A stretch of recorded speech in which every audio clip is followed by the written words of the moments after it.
Every year, more than 1 lakh children die due to diarrhea across India. According to WHO, diarrhea related diseases are the second most common cause of death in children below 5 years of age. In fact, it is India's third most common cause of children's death. The cause of their death is dehydration from loss of fluids and electrolytes. ORS is a lifesaver. It is a highly affordable medical option to treat dehydration among children and adults. Hence, the Indian Academy of Pediatrics started observing ORS Week from 25th to 31st July so as to spread awareness among everyone. तो दोस्तों Lucknow academy of paediatrics मना रहा है world ORS week. हम लोग बैठे हैं doctor Mirza बकार bag के साथ, जो कि लखनऊ के एक सीनियर पीडियाट्रिशियन हैं। आइए इनसे हम कुछ सवाल पूछते हैं ओआरएस से रिलेटेड और डायरिया से रिलेटेड।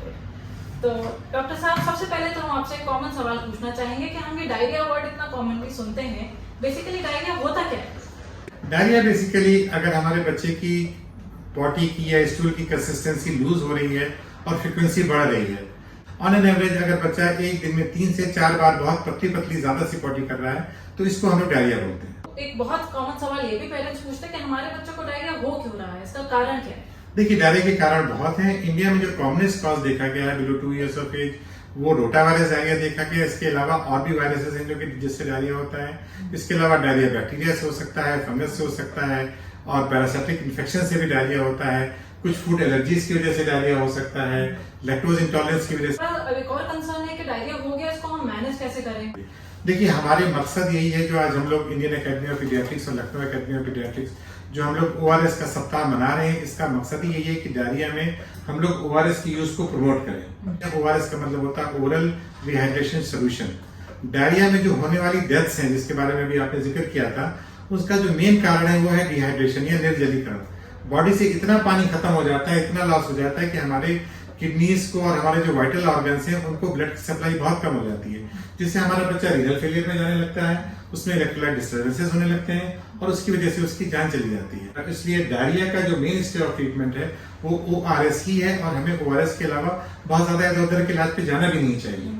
तो बनाए कैसे है, कितना टीस्पून डालना है, कितना पानी लेना है, ये भी सबका बहुत बड़ा कंफ्यूजन रहता है। देखिए, जो WHO का ओआरएस है वो पैकेट्स में बना बनाया रेडीमेड मार्केट में अवेलेबल होता है। इसके 2 तरह के पैकेट्स अवेलेबल है। एक बड़ा पैकेट है जो कि आप 1 लीटर के पानी में डालेंगे और छोटे छोटे पैकेट्स को 250 ml के पानी में आप डाल सकते हैं। तो इसका तरीका ये कि आप सबसे पहले अपना हाथ धोइए, एक साफ बर्तन में 1 लीटर पानी ले लीजिए और उसके अंदर एक बड़ा पैकेट आप पूरा डाल दीजिए और उसको घोल के अपने बच्चे को चम्मच और कटोरी से धीरे धीरे उसको आप पिलाते रहिए। तो ये भी हमें जैसे जानना है कि हमें कितनी देर पे बच्चे को देना चाहिए? देखिए, 2 महीने से लेकर 6 महीने के बच्चे में तकरीबन एक लूज स्टूल में अराउंड 25 ml का लॉस हम लोग मानते हैं।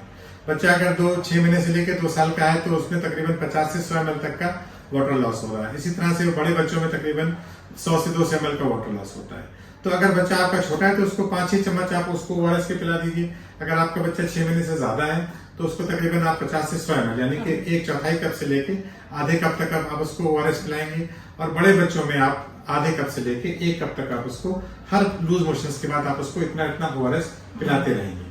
अच्छा, जैसे अब कुछ पेरेंट्स ऐसे आते हैं जो कहते हैं हमारा बच्चा ओआरएस लेना ही नहीं चाहता है, ओआरएस देखते ही मुंह बंद कर लेता है, तो इसका ऑल्टरनेटिव हम क्या दे सकते हैं? ये देखिए, बहुत सही बात कह रही है, क्योंकि ज्यादातर हमारे पास जो पेरेंट्स आते हैं उनका कहना है कि डॉक्टर साहब हमारा बच्चा ओआरएस नहीं पीता है, इसके अलावा हम उसको और क्या दे सकते हैं। तो अल्टरनेटिव ड्रिंक्स में अगर हम लोग आए तो जो नहीं आप दे सकते उसके लिए जरूरी है कि आप उसको शुगरी ड्रिंक्स, ग्लूकोज का पानी आप उसको नहीं देंगे, आप उसको कोल्ड ड्रिंक्स नहीं पिलाएंगे, आप उसको जूसेस वगैरह नहीं पिलाएंगे।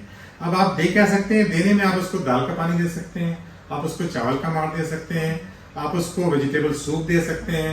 Coconut water is a very good alternative, आप कोकोनट वाटर दे दीजिए। जो नमकीन लस्सी है, ये सब चीजें आप दे सकते हैं और इसके बीच बीच में आप उसको सादा पानी भी पिला सकते हैं।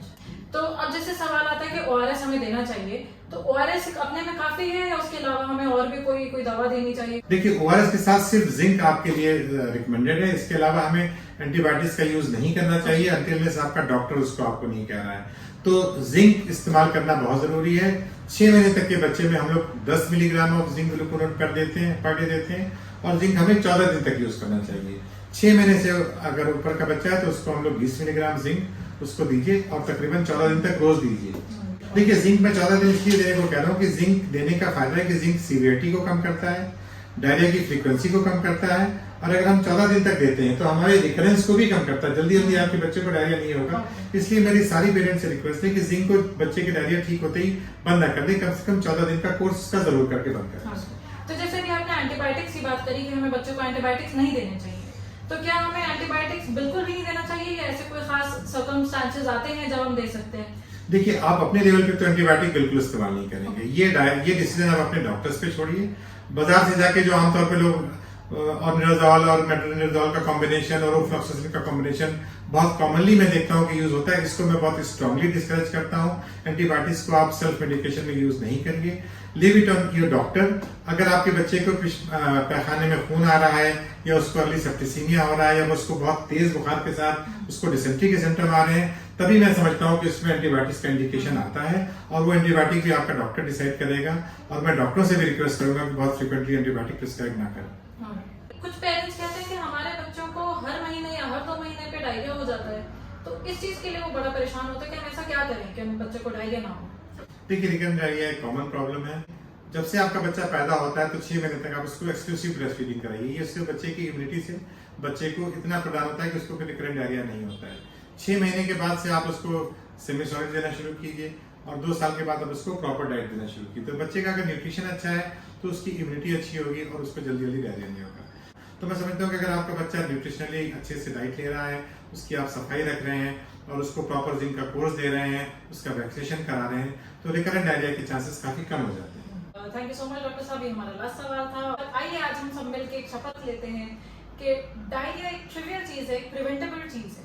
तो डायरिया जैसी बीमारी से किसी की मौत नहीं होनी चाहिए, कोई बच्चा नहीं मरना चाहिए। ओरल डिहाइड्रेशन, नो मोर डिहाइड्रेशन।